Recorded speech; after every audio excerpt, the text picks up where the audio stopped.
Well, he played in the NFL for 10 seasons. Steelers and the Jets. Super Bowl champ as well. Went to Little Hofstra and ended up being quite an NFL player, and now he's a co-host on The Carton Show. Willie Colon is joining us here on a Friday. Long time no talk. So I do want to start with the Jets, because what's been interesting, and I said today, people wouldn't believe this, but in the 16 games Zach Wilson has started, he's now 9-7. And the key to him is, Willie, as you know, he's not throwing picks. And so I think they're going to win Monday night. You know the culture in the building pretty well. How do you think now Zach is viewed by teammates and in the building with his current winning streak?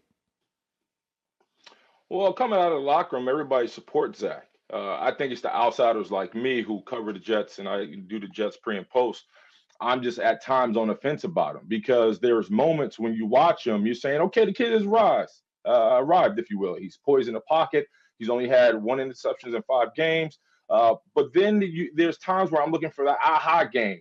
And it goes back to Pittsburgh game last year, right? In the fourth quarter, he lights it up. Breece Hall has a big game. The team looks amazing. And then they kind of tank after that. And then you go this year against Kansas City, where I thought he was great in the second half of that game. I'm like, aha, that's the Zach Wilson we've been looking for. And then you talk about the third down woes and not being efficient in the red zone and to no scores. Garrett Wilson, who's their number 1 receiver, only has 2 touchdowns on the year. And so I'm scrambling, trying to figure out, like, who is Zach Wilson? I'm ready to believe. And quite frankly, I just don't see it. And yeah, you can go back to last week's game against the Giants. He had the bad sack early in that game. It was a sack fumble. The worst sack of them all was, I think it was like a minute 26 on the clock in the fourth quarter, and he took a sack. That should have ended the game for the Jets, but it didn't. They were able to kind of rally and figure it out due to a missed kick and Gano. Overall, I just don't know who Zach Wilson is. I'm waiting for the aha. He's our quarterback. He's the Jets. He's the future of the franchise. And sure, there's going to be a lot of excuses for him. Did he play god awful? No. Was the offensive line a patchwork job? 100%. Could they run the ball? No. But as of right now, I struggle with believing in him solely. And so that's where I'm at. But I think the locker room believes him. Robert Saleh has stood on the soapbox and said he has unwavering faith for him in this offense. So we'll see. Should they beat the Chargers? Yes. But they should have blew out the Giants, and that didn't happen. Yeah. I want to ask you, because Jason, Jets fan, brought up an interesting point, is that they're really selling Aaron Rodgers is going to play. And Woody Johnson, through the years has been a bit impulsive. Most of the owners are. Billionaires get their way. And so that what Jason is saying is sort of the Aaron's going to play. It's just a positive vibe. Nobody will get impulsive at the trade deadline, and that it's more salesmanship upstairs than it is reality. What are you hearing on Aaron? Because it would be a remarkable medical miracle if he could play. Colin, I tore my Achilles, and I tore it during my time with the Pittsburgh Steelers. It was a very tedious and very dark time for me from an injury standpoint, because it's really me at the time, putting a towel on the floor, grabbing marbles with my toes, really just watching my team get ready for the season, and actually win on Sundays while I was on the sideline. The fact that you see Aaron walk into the building with no boot, he's throwing, he's actually having drop back motions. It is telling. It is something to kind of be had. It's actually remarkable. But overall, man, what scares me about this is if Zach doesn't do what he's supposed to do, are they going to start looking back and really try to get Aaron back out there? Because you have to realize Aaron's going to be here for the next 2 years. Overall, man, you have to feel like he is going to come back because he's showing you signs. But I wouldn't look for him. You want this process of him rehabbing to be safe. You want him to be smart, because he is the quarterback for next year. He is the quarterback for the future. And so I don't know right now, but there's a lot of optimism that he might come back. They don't have a timetable, but there's optimism that he may show up when they really need him. I like Mike Tomlin. I think he's a Hall of Famer, never had a losing season. But defensive coaches, Pete Carroll's like this, they want to win a certain way, run game, defense.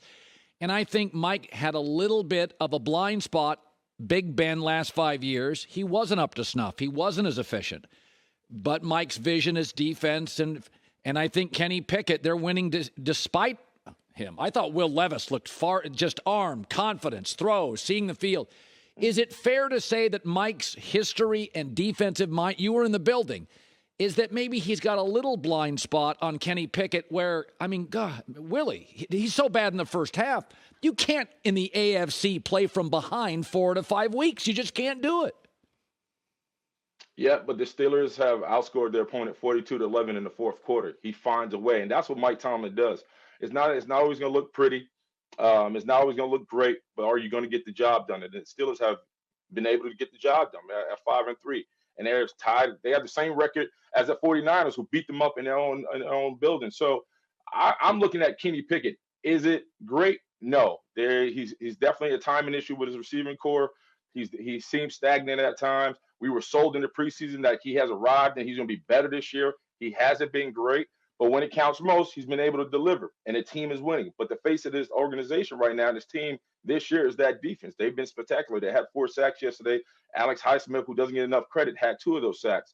So Kenny Pickett, is he popping off the tape? No. Is there more ugly good than good? Yes. However, they're winning. And at the end of the day, you don't count how you win as long as you win. And they're sitting number 2 in the division right now. So you got to be happy with that. So Cowboys face the Eagles. I think it'll break the record this year for the highest rated game. It's going to be interesting. And the reason I like Philadelphia is I do believe there are certain cultures in this league.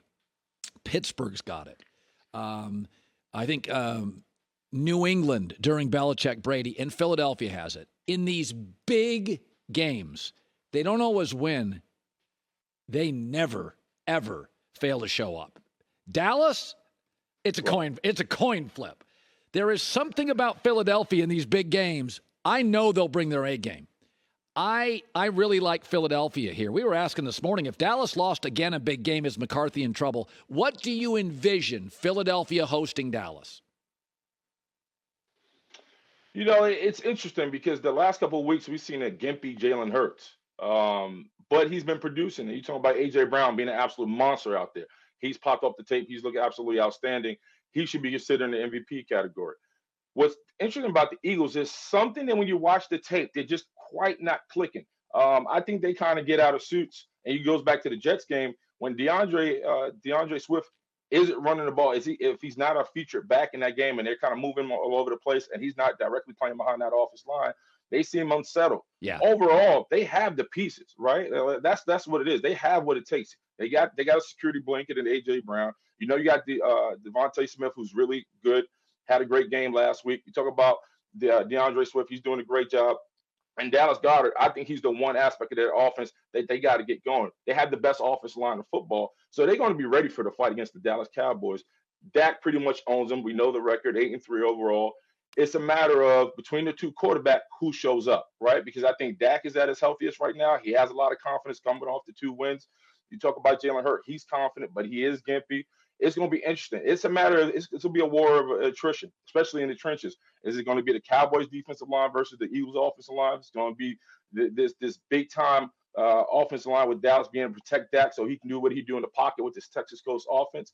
And so we see what happens, man. But I think, to your point, man, I think it's going to be get your popcorn, sit on the couch, and watch some high-octane football. Finally, Miami, Kansas City overseas. I just love watching Miami, but I don't trust them. I call them the speedboat of the NFL. In warm weather, it's going to be great. Gets choppy, you don't want that speedboat in the water. I think Kansas City off a loss will be totally focused. They'll run the ball more. Do you buy Miami? Fastest team in the league, most motion, most clever, most explosive, but it's getting cold. It's getting windy. Do you buy Miami?